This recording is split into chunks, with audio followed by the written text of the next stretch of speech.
I had been married to Clara for 7 years.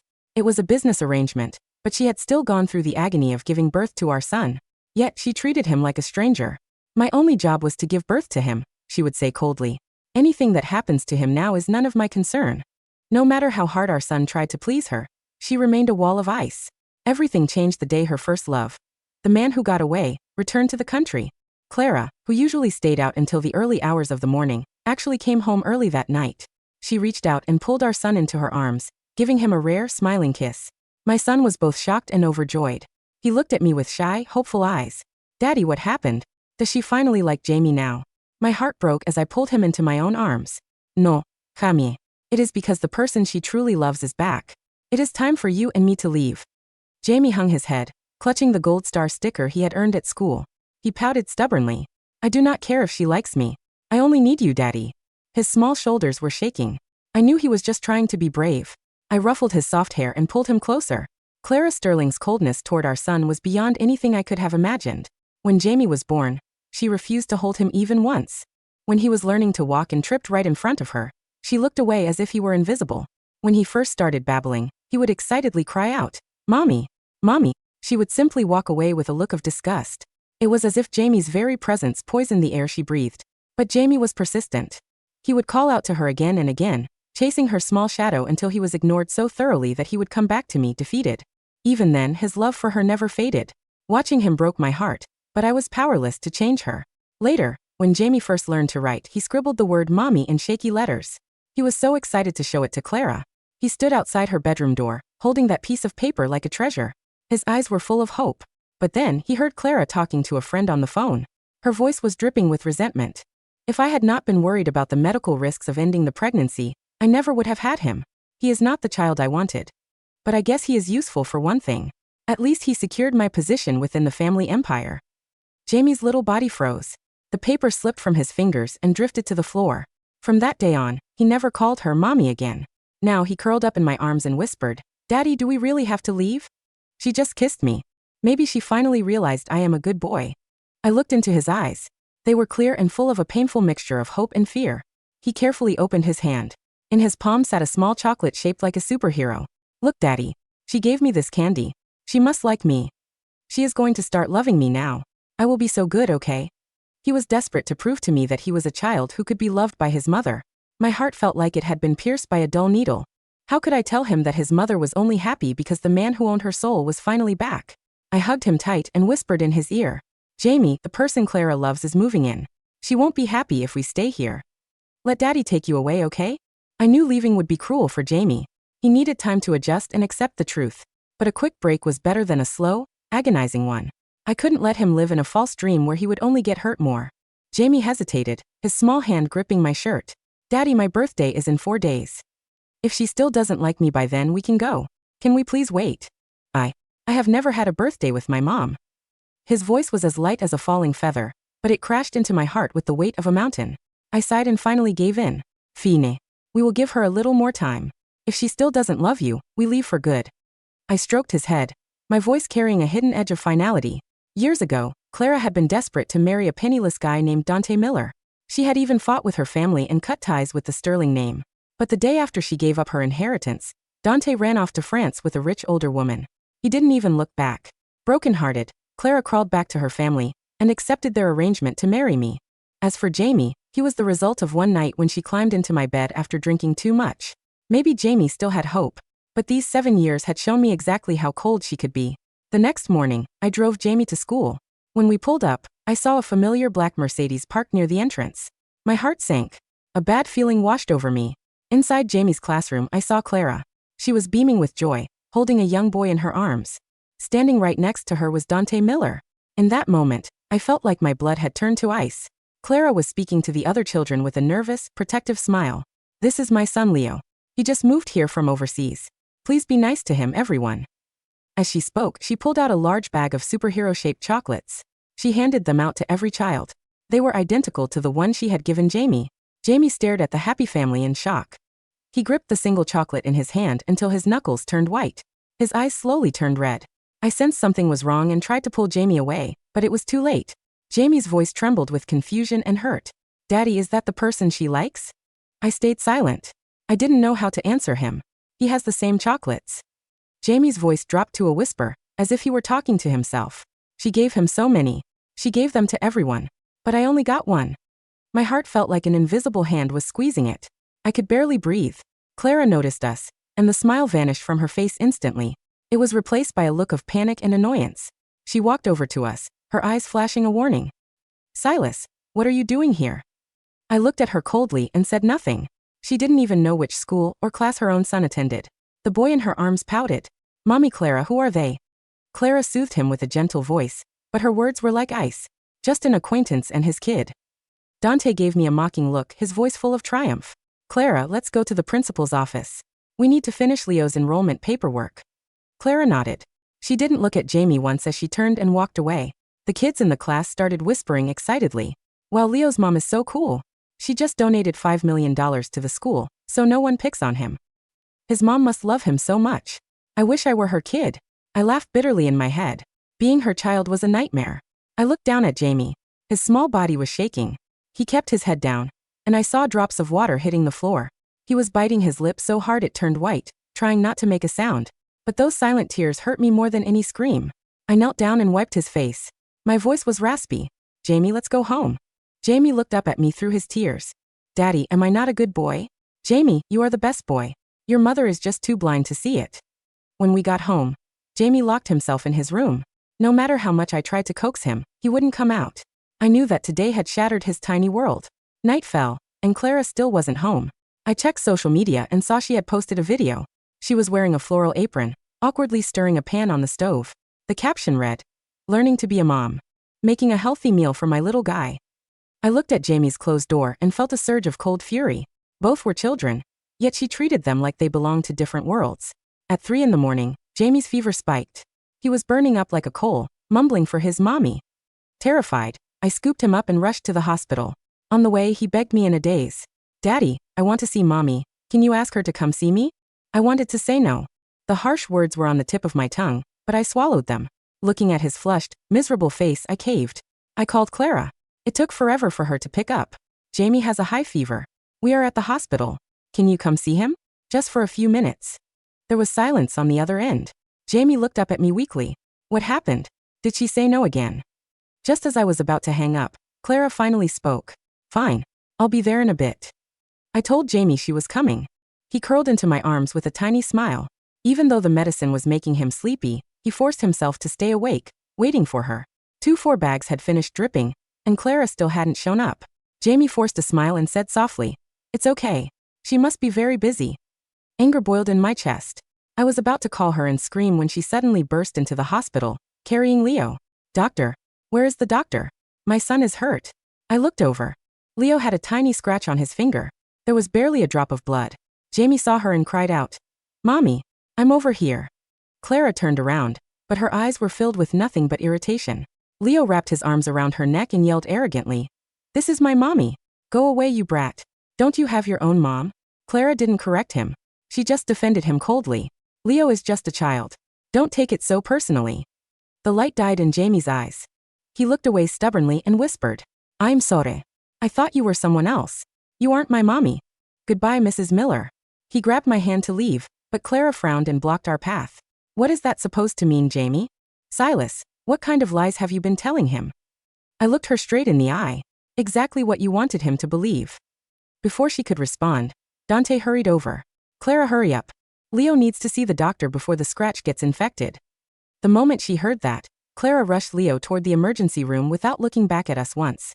I held Jamie's hand as we walked away. His skin was like ice. After finishing my work at the office, I went to the HR department to sign my resignation papers. My manager, Kevin, stood behind me with a look of regret.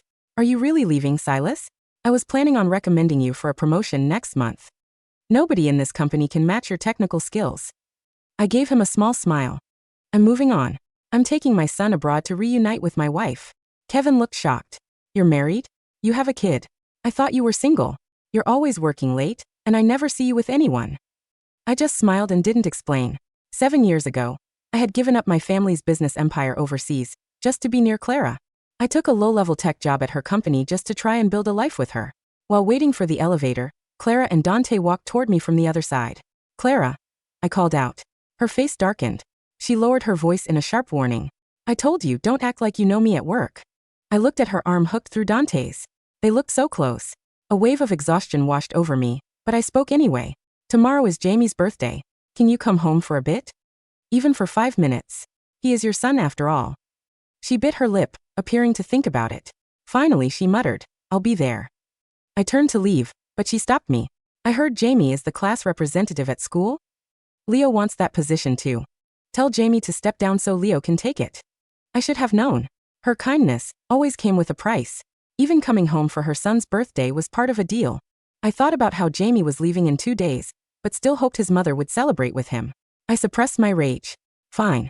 But you have to tell him that yourself. Dante wrapped a disgusting arm around Clara's shoulder and sighed. Clara, you are so good to me and Leo. Clara smiled tenderly. Leo is basically my son too, isn't he? I didn't tell Jamie that Clara promised to come. I didn't want him to be disappointed if she broke her word again. But Jamie was clearly still hoping. He spent the evening setting up candles on his cake, his eyes constantly darting toward the door.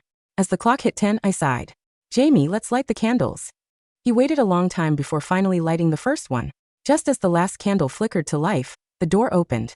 Clara walked in, holding a shiny, expensive-looking model airplane. Jamie's eyes lit up instantly. He reached out to take the gift he had always dreamed of. But Clara lifted the box higher, a look of embarrassment crossing her face. Jamie, this is actually for Leo. I'll get your gift tomorrow. The light in Jamie's eyes vanished. I felt my blood boil. She couldn't even pretend to care. Jamie's smile froze. He slowly pulled his hand back and looked down. Clara didn't stay long. It was as if she were just checking a box on a to-do list. Before leaving, she reminded me again. Don't forget what you promised. Tell Jamie to give up the class representative spot for Leo. Jamie isn't as smart as Leo anyway. It's only fair. How can you say that about him? I finally snapped, shouting at her. She glared at me. It's the truth. Jamie is clearly a bit slow. Suddenly, her phone rang. She rushed to put on her shoes. Mommy, Jamie cried out, his voice breaking. Clara paused at the door. She looked back at Jamie's red eyes. For a split second, she looked guilty. Happy birthday, she said dryly. This time, she didn't correct him for calling her mommy. But it was also the last time Jamie would ever use that word for her. That night we packed our bags. After 7 years, there wasn't much of mine in that house. Most of the luggage belonged to Jamie. I left the divorce papers on the coffee table. Jamie was very quiet. He didn't cry or mention Clara again. He was young, but he understood. We were finally done with her. I took Jamie to the airport. Before turning off my phone for the flight, I sent Clara one last message. Let's get a divorce. I hope you and your new family are very happy. A second later, the phone vibrated. It was Clara calling. The phone in my hand vibrated with a violent, rhythmic hum. On the screen, the name Clara lit up in bold, white letters against the dark background. I looked down at the display, then at Jamie, who was sitting quietly in the first-class lounge chair beside me. He was clutching his small, stuffed dinosaur, his eyes fixed on the giant glass windows of the terminal where a Boeing 777 was slowly taxiing onto the runway. He didn't ask who was calling. He didn't even turn his head. The 7-year-old boy who used to jump at the sound of her ringtone, hoping she was calling to ask about his day, was gone. I slid the red button across the screen, declining the call, and then held down the power button until the screen went completely black. Daddy, Jamie whispered, his voice small but steady. Are we going to the place with the big clock? Yes, Jamie, I said, leaning over to ruffle his hair. We're going to London. You're going to see your grandmother, and you're going to have a big garden to play in. No more apartments. No more empty rooms. He looked at me, a tiny, tentative smile touching his lips. And she won't be there. No, I said softly, my chest tightening with a mix of relief and lingering anger. She won't be there. As the flight attendant announced boarding for our flight, I stood up and took Jamie's hand. He held onto my fingers tightly, his small suitcase rolling smoothly behind him. He didn't look back at the city skyline once. Meanwhile, back in the quiet, sprawling suburban villa, the front door clicked open. Clara walked into the living room, her high heels clicking loudly on the polished hardwood floors. She was carrying the shiny model airplane she had snatched away from Jamie the night before, intending to take it to Leo's house. The house was dark and completely silent. Silas, she called out, her voice tinged with a sharp, familiar irritation. Why are the lights off? Did you tell Jamie about the class representative position? Dante is waiting for the confirmation. No one answered. Clara frowned, flicking the light switch. The sudden brightness revealed a living room that looked unnaturally empty. She walked toward the kitchen. The counter, which usually held Jamie's colorful lunchbox and the remnants of his school projects, was completely clean. The small, hand-drawn calendar Jamie had pinned to the refrigerator, the one where he had marked his birthday with a bright red crayon, was gone. Only then did she notice the neat, white manila envelope sitting on the coffee table. Clara walked over, her brow furrowing as she picked it up. She pulled out the contents. It was a standard legally binding divorce agreement, signed in clean black ink by Silas Morrison. Beside it was a single sheet of paper containing a custody waiver. Silas had claimed sole custody of Jamie, waiving any demand for child support or alimony from the Sterling family. On top of the papers was a small, gold star sticker, the one Jamie had earned at school and tried so hard to show her. Clara's heart skipped a beat. A strange, cold prickle of panic surfaced in her chest. "Silas," she called again, her voice slightly higher this time. She ran toward Jamie's bedroom, throwing the door open. The room was stripped bare. The toy box was empty, the bed sheets were gone, and the small wooden desk where Jamie used to practice writing mommy was completely clean, save for a thin layer of dust. She pulled out her phone and dialed Silas's number again. "The number you have dialed is currently switched off or out of coverage." Clara stared at the phone, her hands beginning to tremble. She let out a sharp, nervous laugh. "What is this? Is he actually throwing a tantrum over a chocolate and a toy? How childish." She immediately called Dante. "Dante," she said, trying to keep her voice steady. "Silas." Silas took Jamie and left. He left divorce papers on the table. On the other end of the line, Dante let out a soft, dismissive chuckle. "Oh, Clara, don't worry about it. He's just a technical assistant. Where could he possibly go? He has no money, no connections. He'll be back in 2 days begging you to take him back, so he doesn't lose his job at your family's company." Clara looked at the empty room, her chest feeling oddly hollow. You're right. He's just trying to scare me." But as she looked at the clean, dusty desk, she couldn't shake the memory of Jamie's last words to her. "Goodbye, Mrs. Miller." 2 weeks passed. In the high-tech development division of the Sterling Group, the atmosphere was chaotic. Alarms were blaring from the main server racks, and the red warning lights on the central console were flashing in a frantic, rhythmic cadence.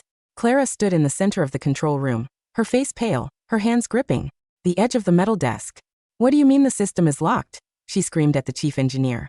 "We have the launch with the city's transit department in 48 hours.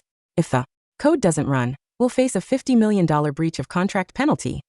The chief engineer was sweating profusely, his fingers flying across his keyboard. "Director Sterling, we don't understand. The core architecture of this entire database was written in a custom, encrypted language. None of our senior programmers can bypass the security protocols." "Who wrote the core architecture?" Clara demanded. The engineer looked at her, his face filled with a mix of confusion and hesitation. "Sir, Silas did. Silas Morrison. He was the one who designed the entire server backend 3 years ago." Clara froze. "Silas? He was just a technical assistant.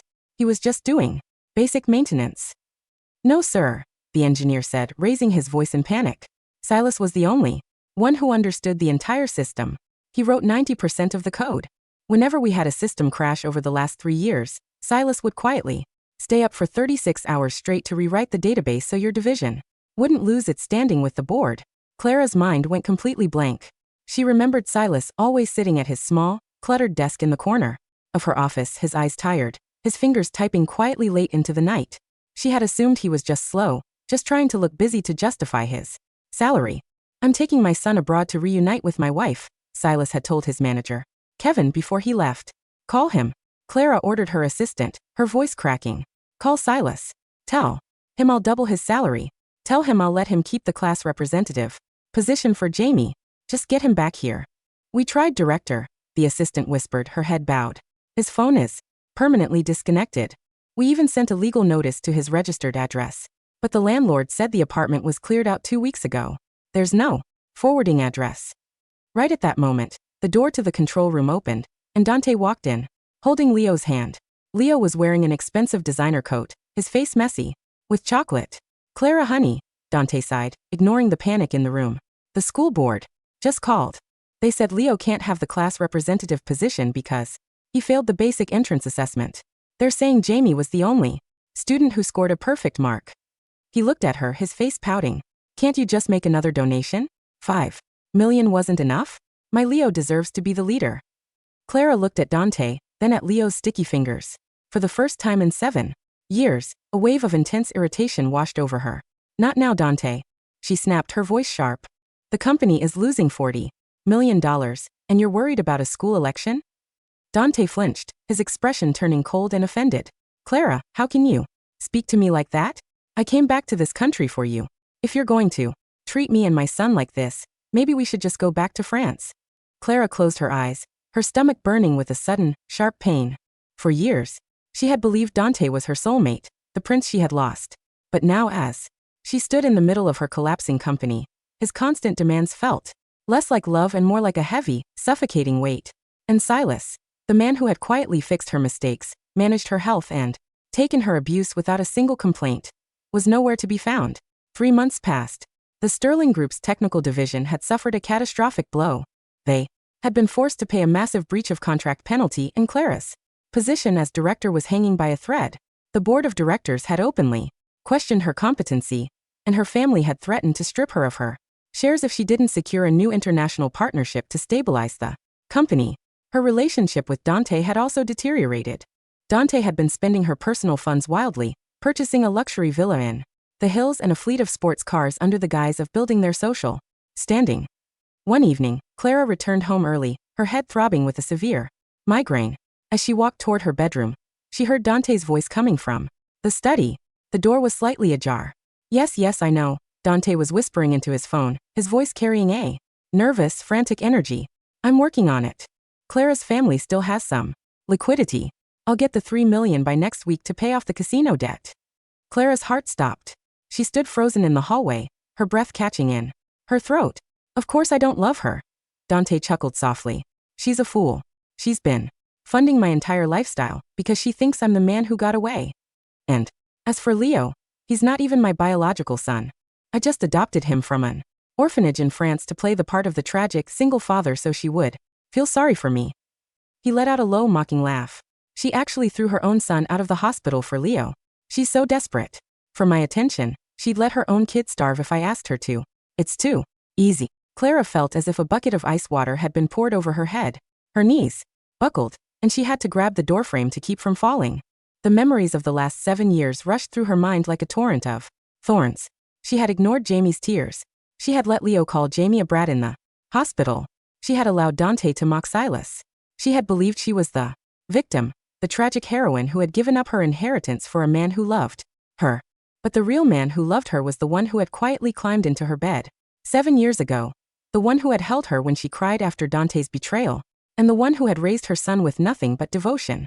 With a sudden, violent rage she didn't know she possessed, Clara threw the study door open. Dante, she screamed. Dante jumped, dropping his phone onto the desk. His face turned a sickly, translucent white as he looked at her. See, Clara. How long have you been standing there? Get out, Clara whispered, her voice shaking with a terrifying, absolute fury. Get out of my house. Take your orphan, take your luxury cars, and get out of my life. Clara, honey, let me explain. If you are not out of this house in 10 minutes, Clara hissed, her eyes red and wild, I will call the police and file charges for financial fraud and embezzlement. I have the records of every single dollar you took from my accounts. Dante saw the look in her eyes, the look of a woman who had realized she had lost everything and had nothing left to lose. He didn't say another word. He grabbed his coat and fled, leaving Clara standing alone in the quiet, dusty study. She fell to her knees, her face buried in her hands as she wept, not for Dante, but for the son she had starved of love, and the husband she had treated like a servant.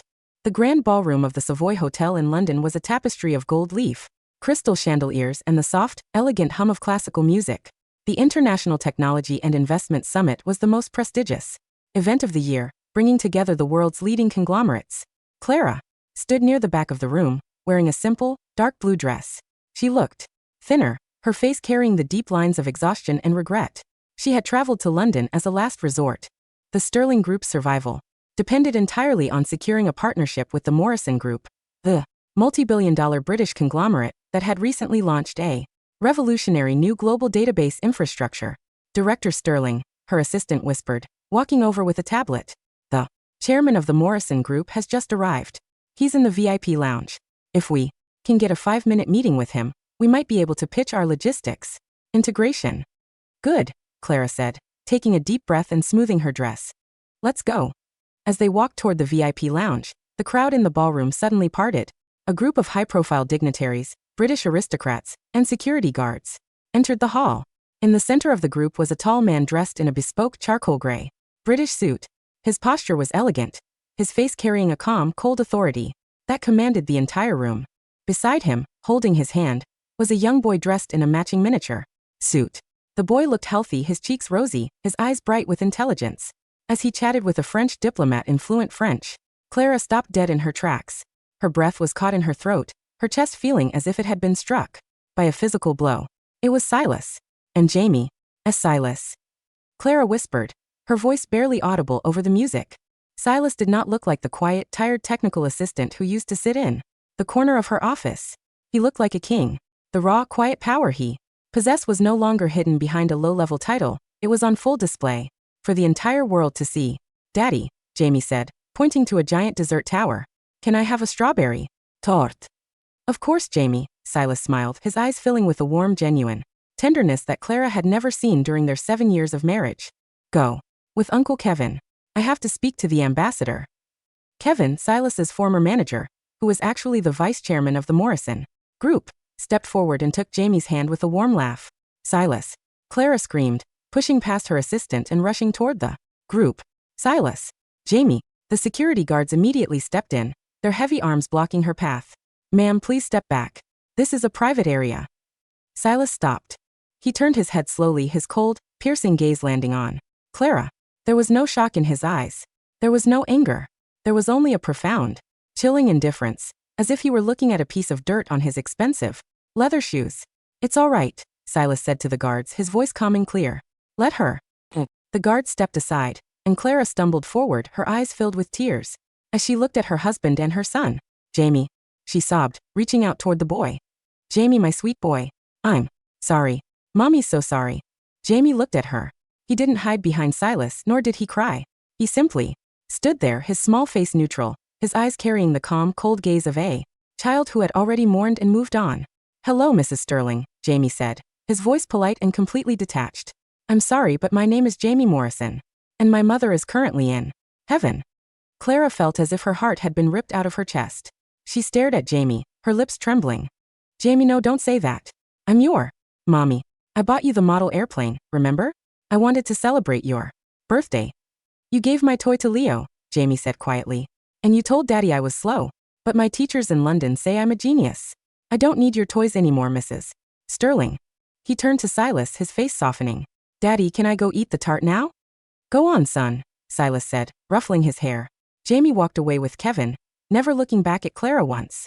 Clara fell to her knees on the polished floor, her shoulders shaking with violent, agonizing sobs.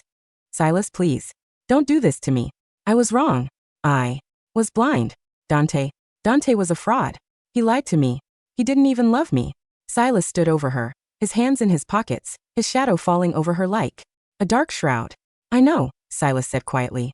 I knew Dante was a fraud 7 years ago, Clara. Clara looked up, her face wet with tears. You knew? My family's intelligence network is the best in Europe, Silas said, a cold, mocking smile touching his lips.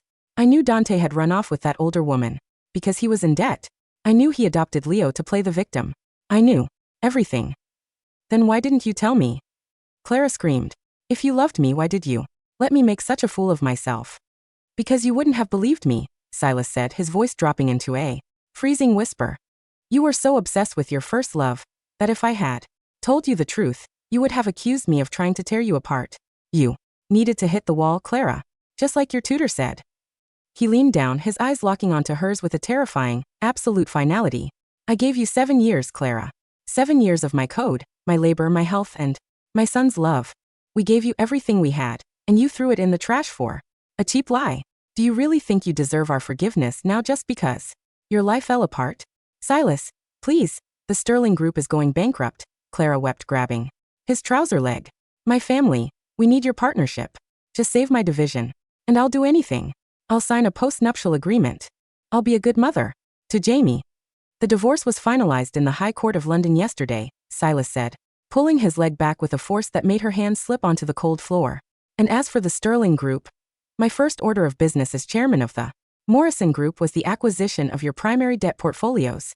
By tomorrow, Morning, the Morrison Group will launch a hostile takeover of the Sterling Group's logistics division. He looked down at her, his face completely devoid of any emotion. You wanted Jamie to step down so Leo could have his place, Clara. Now you can. Step down so I can have yours. The next morning, the financial world was rocked by a massive announcement. The Sterling Group's logistics division had been completely absorbed by the Morrison Group in a record-breaking hostile takeover. Clara Sterling had been officially stripped of her executive titles, her shares liquidated to pay off the company's debts. She was left with nothing, no wealth, no status, and no family. She spent her days in a small, rented apartment on the outskirts of the city, watching the news of her ex-husband's achievements on a dusty television screen. Meanwhile, in a grand estate in London, the spring breeze was warm and sweet. Jamie sat in the middle of a massive, manicured lawn, playing fetch with a large, golden retriever. He was laughing, his voice clear and bright, carrying no shadows of the past. Silas stood on the balcony of the estate, dressed in a comfortable cashmere sweater, a cup of warm tea in his hand. He looked down at his son, his face relaxed and filled with a profound, beautiful peace. He's doing well, Silas, his mother said, walking out onto the balcony and placing a hand on his shoulder. He's the top of his class at the academy. I know, Silas smiled, taking a sip of his tea. He's a good boy. The best. He looked up at the endless, bright blue sky over London. The golden chains of his past had been completely shattered, and the future was finally, beautifully free.